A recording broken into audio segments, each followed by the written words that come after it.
In the beginning, it's like all fun and games and it's spontaneous and you're having fun.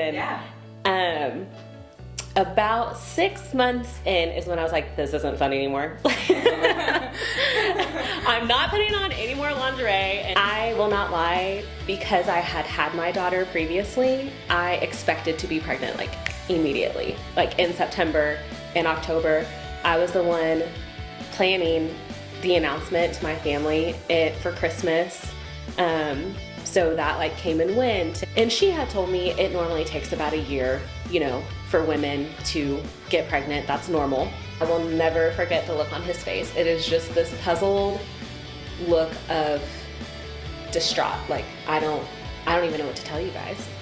My husband's analysis that morning, he only had 200,000 sperm. So he had gone from 43 million to 200,000. We don't know when the drop-off happened, why it happened, what had happened, but that brought our IUI chances of 20% down to like 2.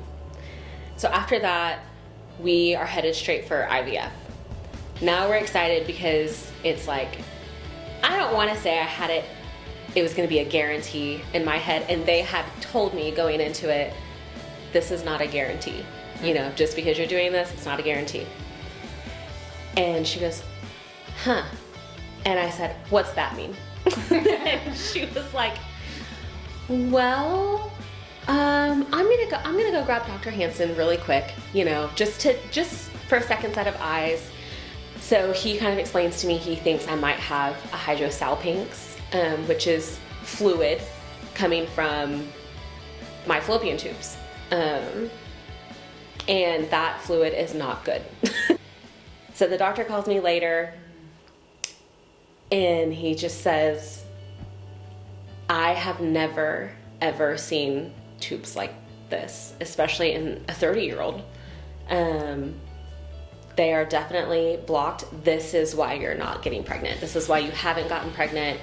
I think it's a matter of really finding the right doctor for you and somebody who's going to listen to you and see you. At this moment in time, we still don't know what the cause is, but I feel like everything is working out how it should. Like, we're being led in the right direction. Annie, I was home alone this one weekend. My husband was gone, Peyton was with her dad. And my favorite Friday night ritual is to like take a bath and like, you know, have some incense and candles lit and just like really just self-soothe. And I sat on my counter in my sink and I had a really, really hard talk with myself. And I just said, Britt, you have got to stop comparing yourself. Like, your journey is so different.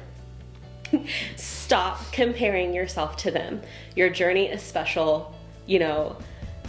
And I just really had that talk with myself, just in the mirror, looking at myself.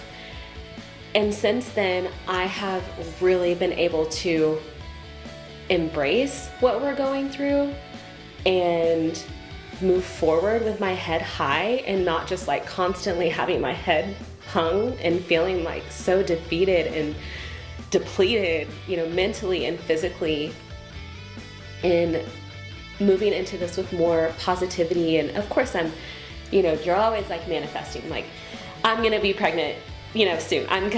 This is gonna happen. It's gonna happen.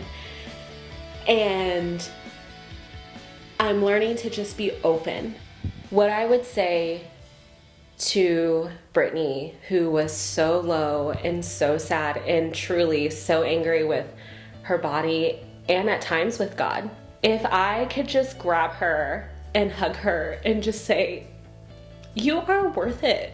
Like, do not wrap your self-worth up in this. You know, that should come first. That's a part of taking care of yourself, is don't wrap your self-worth up in this.